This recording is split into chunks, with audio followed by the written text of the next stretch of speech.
Hay múltiples escenarios y nosotros los analizamos todos. No es posible proyectar un resultado con seguridad en esta incertidumbre. Eso se los dejamos a los cheerleaders. Solo aclaro que no hay ninguna encuesta de data análisis que arroje un empate técnico, ni ningún estudio de la empresa que proyecte resultados de manera lineal. Esto lo dijo hace 2 días o lo escribió en X Luis Vicente León. Con nosotros está Luis Vicente, agradecido de que esté con nosotros y con una casualidad tremenda que Jorge Rodríguez acaba de demostrar una hoja de un supuesto estudio de data análisis donde está ganando Nicolás Maduro. Buenos días, Luis Vicente, buenas tardes, bienvenido y adelante. Hola, ¿cómo estás? ¿Cómo estás?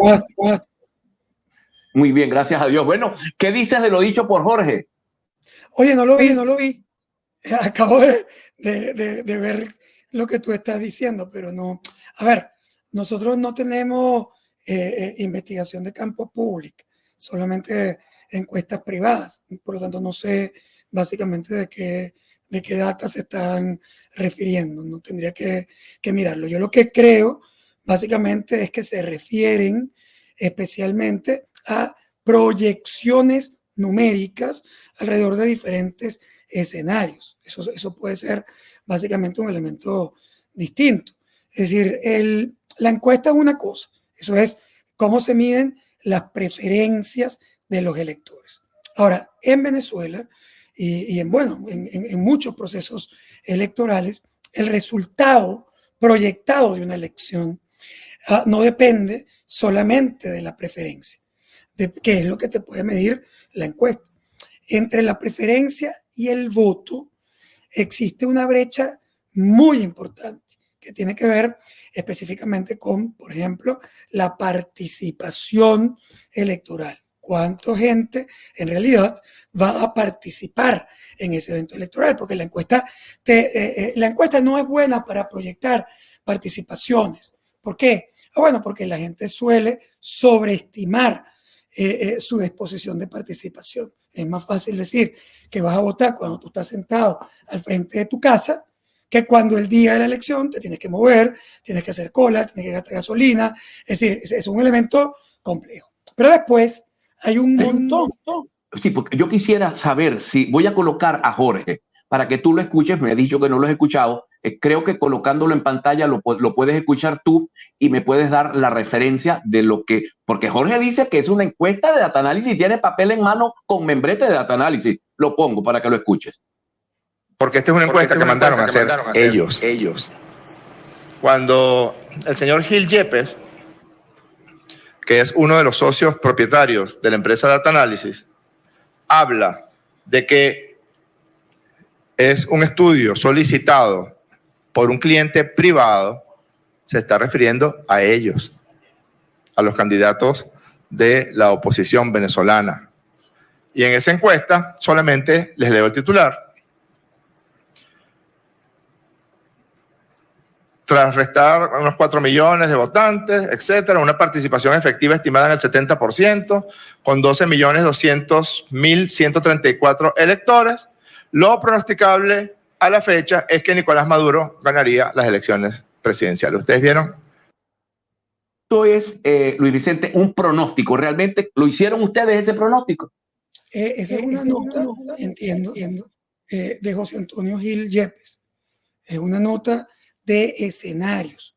Es decir, en efecto, él está haciendo una estimación en función de los números de electores, de participación, etcétera. Está haciendo un ejercicio numérico en el que él concluye que si ocurren esas condiciones específicas que él ha escrito, en efecto, podría haber un escenario en el que el gobierno ganara. A ver, de nuevo. De antojito pensamos que si hay una abstención muy alta, el gobierno gana. Eso es un análisis, es un pronóstico de acuerdo a un escenario de cantidad de electores participando en la mesa, ¿no? Claro, y se refiere a diferentes condiciones. Ese escenario existe, sí, ese escenario existe. Yo creo que quizás lo importante es decir que existen varios escenarios. Es decir, que no tiene que ver específicamente con el resultado directo de las encuestas. Las encuestas, por ejemplo, te pueden decir que un candidato, digamos, es preferido. El candidato de la oposición puede tener una preferencia general.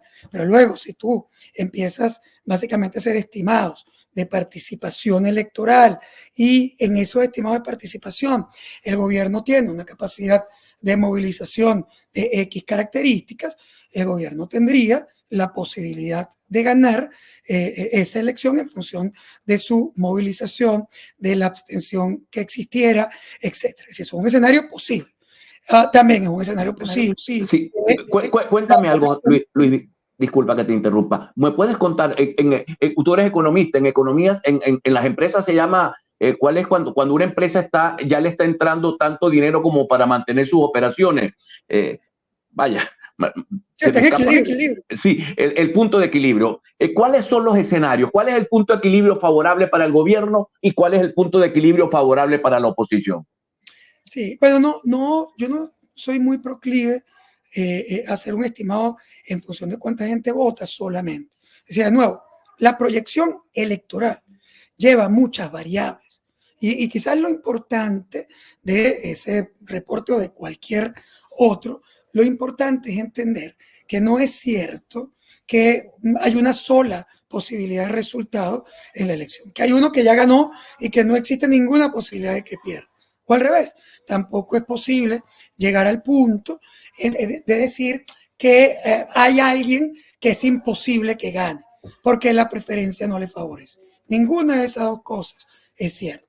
¿Por qué? Bueno, porque el resultado de la elección va a depender de cuánta gente vote, número uno. Porque una votación, yo no te puedo dar un número exacto porque depende de cómo es o cómo se mueve el proceso electoral, pero una votación en la que hay una abstención relativamente importante, que por cierto es un escenario que ha ocurrido en el pasado, te permite que el gobierno, a través de su estrategia de movilización, tenga una posibilidad de triunfo electoral, digamos, todavía encima de la mesa, a pesar de no ser necesariamente el favorito en términos de preferencia. Al revés, si tú tienes una participación significativa, si tienes 15 millones de electores y toda la población se vuelca, entonces probablemente la oposición tiene una ventaja numérica y puede ganar ese evento electoral. Te quiero te pido por favor que te quedes un segmento más con nosotros. Vamos a publicidad, regresamos. Al retorno vamos a el Delfos dice que la ventaja es muy alta, 34 puntos creo que es la de Delfos. Saúl Cabrera de Data Analysis da alrededor de 30 puntos de ventaja. Yo quisiera saber los últimos. Ajá, quisiera saber al retorno de consultores, quisiera al retorno que tú nos comentes cómo están las últimas encuestas que ustedes han realizado, a ver si podemos hacer por lo menos un cruce de variables y ver, porque la encuesta es una foto del día, la encuesta no define el resultado, más o menos te indica qué pudiera pasar en un escenario en que la gente vaya a votar. Al retorno regresamos con Luis. Hemos invitado muy especial hoy a Luis Vicente León, presidente de Data Analysis, y quería un poquito contrastar sobre la última encuesta. Mira, estoy revisando acá. Consultores 21 da ganador por amplia ventaja a Edmundo González. Delfos da ganador a amplia ventaja a Edmundo. Mega Análisis da por muchísima ventaja a Edmundo. ORC Consultores, ERCOM, More Consulting. ¿Qué dicen tus encuestas? Mira, no las tienes ahí. Las encuestas de análisis son privadas para los eventos electorales. Nosotros tenemos encuestas nacionales que vamos compartiendo sobre diferentes temas, pero la encuesta electoral no. La encuesta electoral es solamente, básicamente para clientes. Forma parte del sistema de suscripción de Data Analysis. No se publica Data Analysis en ningún proceso electoral, sobre todo en las campañas. Ahora, lo que yo quiero básicamente resaltar es que en principio esta campaña no es una campaña entre preferencias, es una campaña entre preferencia y capacidad de organización, capacidad de movilización, control institucional, es decir, participación electoral o abstención. Es decir, esas variables tú las tienes que contrastar. Entonces, en Venezuela, como yo escribí en ese artículo que tú leíste cuando arrancaste este programa, lo que yo estoy diciendo es, si tú lo miras desde la óptica de las preferencias, hay una ventaja hacia la oposición. Y eso te lo está marcando, como tú lo estás viendo, un poco, digamos, la mayoría de las encuestadoras venezolanas. Ahora, cuando lo miras del otro lado de la ecuación, que es capacidad organizativa, capacidad de movilización, recursos, control institucional, etcétera, que es la otra fuerza que juega un papel importante para mostrar el resultado electoral, ahí es obvio que el gobierno venezolano tiene una clara ventaja. Tiene los recursos, tiene la maquinaria, tiene la capacidad de movilización y además está preparado, está focalizado para ese proceso. La gran pregunta es, ¿eso es suficiente para complementar o reducir el gap de la diferencia? No, bueno, no lo sabemos. Eso solo lo vamos a ver el 28 de julio, es decir, cómo se mueva ese proceso. Porque si la participación en Venezuela es una participación de 11 millones de electores, 11 millones y medio de electores, la encuesta general no va a ser reflejada en una votación más pequeña. ¿Por qué? Bueno, muy simple. Porque cuando el gobierno tiene una capacidad de mover su gente y eso se convierte en una constante, esa constante es un porcentaje importante de una votación de esa característica. Ahora, si tú logras meter en ese proceso electoral, oye, 14 millones, 15 millones de electores, esa constante pierde potencia. Es decir, ya no es tan importante como cuando la votación es más restringida. Entonces, ¿en qué escenario vamos a estar? Bueno, no lo sabemos, porque las encuestas no pueden proyectar ni la capacidad de movilización del otro, ni la abstención, porque no son buenas para eso, ni tampoco el control institucional de esos players. Yo creo que lo clave es entender que es absolutamente falso que esta elección está definida. Eso claro. No es verdad, ahora, ninguno de los dos. Ahora bien, sí, lo que están definidas, lo que sabemos son las fotografías del momento que son las encuestas. Hay que esperar que llegue el momento para saber cómo se comporta el elector y eso definirá. Porque el elector, fíjate, el elector opositor, tú estás definiendo una serie de, digamos, de ítems, de ítems que son ventajas para el gobierno, pero y era la siguiente pregunta que te quería hacer. De esos ítems, solamente la capacidad de movilización me suena a democracia, a competitividad. El resto de los ítems es abuso totalmente del poder del Estado, de la fuerza pública, cosa absolutamente deleznable. Porque y es la pregunta, yo tenía tiempo que no veía una campaña tan sucia en Venezuela. Luis Vicente, ¿cómo observas tú eso?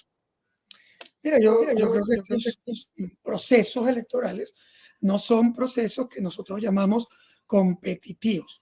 Es decir, una elección competitiva es una elección con todas las características clásicas de la democracia liberal. Esta es una elección que nosotros en términos políticos definimos como semi-competitiva. Es una elección donde, de entrada, y lo hemos dicho 20.000 veces, la candidata original fue inhabilitada y por lo tanto ahí hay una debilidad desde el punto de vista competitivo, sobre todo porque yo he manifestado que en mi opinión esa inhabilitación era una inhabilitación inconstitucional. Por lo tanto, ahí hay un problema competitivo. Pero también es muy importante entender que la oposición decide participar en ese proceso que no es totalmente competitivo. En el pasado, la oposición había decidido no ir y llamar a la abstención y llamaba esos eventos como eventos inaceptables, instituciones en las que no confiaba, etc. Eso pasó en varios eventos previos. Ahora, ¿qué ocurrió? Que al no participar impedía su capacidad real de triunfo. Porque al final, si tú no estás, no te tiene nadie que hacer nada, tú simplemente no estás y perdiste, punto, y le permitiste a tu adversario que corriera solo. Aquí la oposición decide en este evento electoral ir a la elección a pesar de algunos eventos que no son competitivos. Ahora, ¿eso qué significa? Significa que tú no estás jugando fútbol, que tú estás jugando golf con handicap en el jugador contrario. Es decir, tú aceptaste que ese jugador tiene unas ventajas, porque si no, no estaría jugando. O sea, si tú no hubieras aceptado esas ventajas, tú te hubieras retirado del juego y hubieras hecho lo que hiciste en el pasado, que tú no reconoces esas características. No, aquí tú estás jugando sabiendo que la cancha es inclinada, pero tú crees que tú eres capaz, por tu fuerza, por tu preferencia, etcétera, eres capaz de superar esos procesos y ganar. Ah, bueno, una vez que tú lo aceptaste, es el juego de golf. O sea, si el otro tiene 10 de handicap, o sea, él lo va a usar y tú lo que tienes que hacer es tener 13, 15 o 20 para poder ganar. Bueno, eso es básicamente esta elección. Es una elección semicompetitiva. ¿Vale la pena? Claro que sí. Yo creo que la oposición tenía que participar independientemente de los problemas que pueda enfrentar. Primero, porque es la única manera de mostrar su fuerza. Y segundo, porque las experiencias previas de abstención fueron terriblemente malas. Ahora, lo que no puedes decir ahora, y eso sí es muy importante, tú no puedes ir a la elección ya partiendo de la idea de que la elección es fraudulenta y no la voy a reconocer si el otro gana porque inhabilitó a no sé quién o porque no pueden votar 4,5 millones de venezolanos en el exterior. Eso es claro pasado, eso es verdad. Y tú puedes criticarlo desde el punto de vista democrático, pero eso no define lo que va a ser esta elección. Jorge Rodríguez ha dicho que van a haber Eximpool. Tú haces Eximpool, ustedes hacen Eximpool. ¿Los Eximpool tienen validez técnica, validez científica? Bueno, a ver, todos los instrumentos de información tienen información relevante que te es útil, pero tampoco son ninguno concluyente. Un día de una elección, tú tienes no solamente un exit poll, sino que tienes básicamente por lo menos 3 tipos de cosas que se miden para entender lo que está ocurriendo. El primero es la medición de los flujos de electores. ¿Cuántos electores están yendo a los centros de votación? Eso es una medición muy importante. La segunda son en efecto las encuestas de boca de urna, que se llaman, bueno, los exit polls, a los que te refieres. Ahí, ¿qué hacen? Bueno, que a muestras de los votantes se les pregunta por quién votó y vas estimando cómo van las fuerzas. Eso es útil, sí, eso te da información importante, pero eso no es concluyente. Es decir, no es concluyente, ¿por qué? Bueno, porque en realidad las elecciones, por ejemplo, en Venezuela, no son homogéneas. Por ejemplo, al final del día está la operación remate. Entonces, y en esa operación remate metiste 1 millón de votos. Bueno, los datos que tú tenías a las 3 de la tarde no te están diciendo nada, porque no están midiendo lo que pasó de manera desbalanceada al final del proceso. Luego está el último instrumento que se llama Quick Count, que es que a los centros que cerraron en una muestra representativa, tú puedes sumar los resultados en esos centros. Es como una encuesta de los centros de votación. Y ahí puedes más o menos entender qué es lo que está ocurriendo en ese proceso electoral. Todas esas cosas van a ocurrir en efecto el 28 de julio. Tanto el gobierno como la oposición van a tener información para ver cómo va evolucionando ese proceso. De todo corazón que nos hayas acompañado, nos has dado luces. Creo que para el votante opositor la conseja es vayan a votar, que nadie se quede en su casa. Y bueno, y el votante del gobierno ya sabe lo que va a hacer, que es salir a defender su bandera. Totalmente. Yo creo que aquí la clave es entender que las elecciones se ganan el día de la elección. Todo lo demás es información para tomar decisiones, pero se ganan ahí. Tú puedes tener mucha preferencia y si no se convierte en voto, perdiste. Gracias por brindarnos estos minutos tan apreciados para nuestra audiencia. Dios te bendiga a ti. Hasta luego. Muchas gracias.